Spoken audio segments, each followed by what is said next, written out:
नमस्कार मित्रांनो, आपण प्रवास करत असताना गाडीमधून आपणाला मंदिर दिसलं तर आपण लगेच हात जोडतो आणि दर्शन घेतो।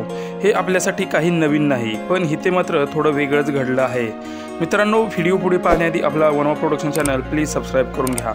आपण बाहेर जाताना मंदिर आडवालं की लगेच कितीही गडबड असली की लगेच चप्पल काढतो आणि मिनिटभर का होईना देवासमोर आपण हात जोडून थांबतो, कारण आपला देवावरती असणारा विश्वास, त्याचं दर्शन झालं की आपल्याला एक वेगळीच ऊर्जा मिळत असते। आपली दिवसभराची कामेही अगदी पटपट होत असतात। असाच एक व्हिडिओ पुण्यातील दगडूशेठ गणपती मंदिरासमोर घडलाय।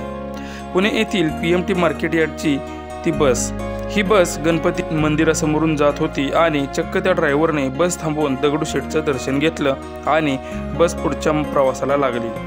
हा व्हिडिओ सध्या सोशल मीडियावर खूपच व्हायरल होत असून याला लाखोंच्या लाईक्स देखील मिळत आहेत, कारण पुण्यातील दगडूशेठ म्हटलं की सगळ्यांच्याच आवडीचं ठिकाण आणि म्हणूनच तिथे प्रत्येकाला झुकावं लागतं।